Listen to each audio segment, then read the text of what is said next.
The next thing your team needs to hear you say are the words, "How can I help? How can I help?" And frequently when I'm coaching pressed and harried leaders, this is one that I get a little bit of a reaction. "David, I don't have time to do my own work. How on earth am I supposed to do theirs? I don't have time to help them." And it's a misconception about what help means. Now, one of the places that I started to learn this was with an employee that I had, a direct report. Her name was Sue. Sue was one of those people you love to have work for you. She was motivated. She achieved her goals. She dreamed up her own goals, and I was doing a quarterly meeting, and I just sat and listened, and my pencil's melting down. I'm trying to keep up taking notes. And I got to the end of it, and I didn't know what else to say. I was in my 20s.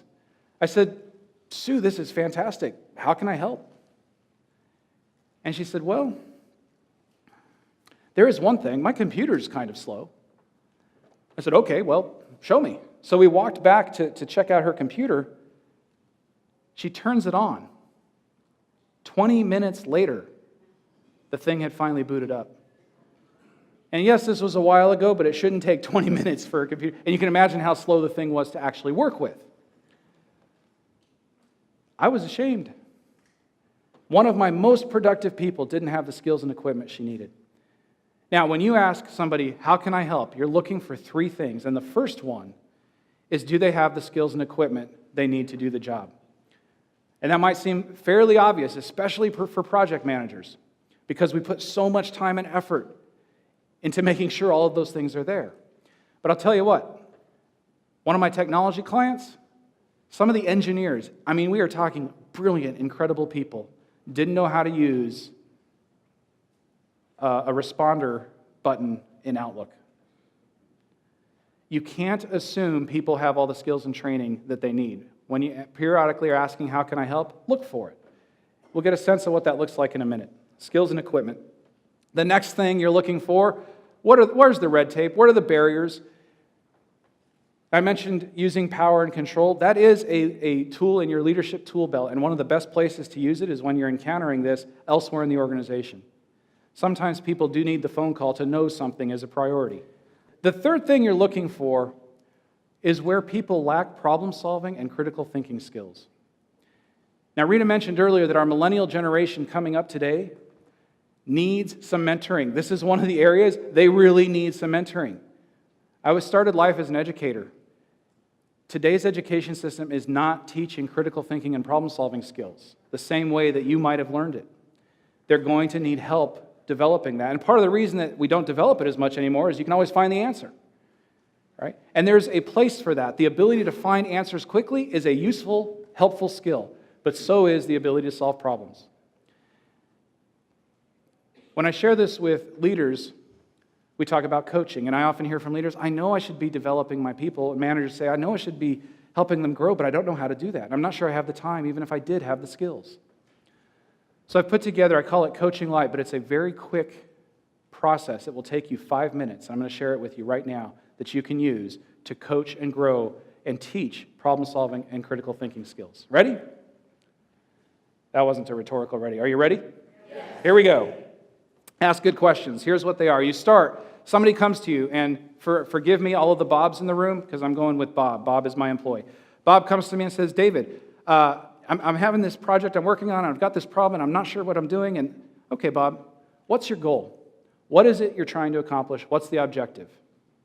And you know how often that's as far as you need to go? Because the expectations you stated are not as clear as you thought they were in the other person's mind. So you might be able to resolve the problem right here. Next question is, "Okay, Bob, that's your goal. What have you tried? What have you done? What have you tried?" The next question, "Well, what happened when you tried it? Any problems you're encountering," and so on. Your next question is, "What did you learn?" And this is a critical one because, again, we take it for granted. People are not always in the habit of reflecting upon their own experience and drawing lessons from it. Now, pay attention to these questions. You have not once given Bob or your employee a solution to their problem. You haven't done that. You're asking questions that are getting them to think about what they're doing and what they're learning and what are the outcomes of their actions so far.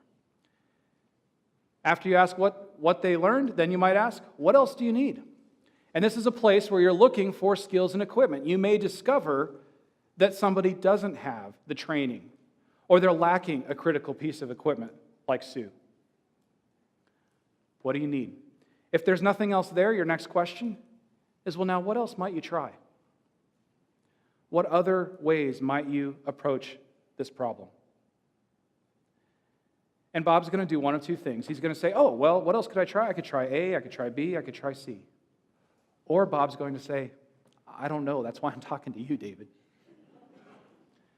Well, for just a second, let's assume Bob gives you A, B, or C. When Bob says A, B, and C, you're going to explore, what do you think would happen if you tried that? So you say, okay, option A, well, what do you think is going to happen if you try that? Option B, same question. Option C, what will happen if you try that? What do you think? And this gives you insight into how Bob's thinking, what he knows, how he can apply that information, and his prediction of outcomes. You may discover that Bob needs some more information. Now, you're not going to tell him the answer, but you're going to give him some more information. Well, Bob, let me share. It seems like you're struggling here with some information around consequences. If the project comes in on time, but the quality's not there, it's probably going to cost us $500,000 this year. If the project comes in with the quality, but late, that's going to cost us a $5 million account. You haven't told Bob what to do, but you've added some information. You've reduced ambiguity so that you can then ask the next question as Bob looks through all of those consequences, what do you think you're going to do? And he can choose, A, B, C. He can choose at that point with the information that you've given him. And again, all the way through, you have not given him a solution. You've taught him and coached him and run him through a thinking process for himself. You'll know this is working when you run into Bob in the hallway. And he says, David, oh, I had this problem, and I was going to bring it over and talk it over with you, and I thought, you're just going to ask me all those flipping questions. So I asked myself, and I figured it out. We'll talk about this in just a minute, but don't let that moment go. Don't ignore it. You get more of what you celebrate and encourage. You get less of what you ignore or criticize.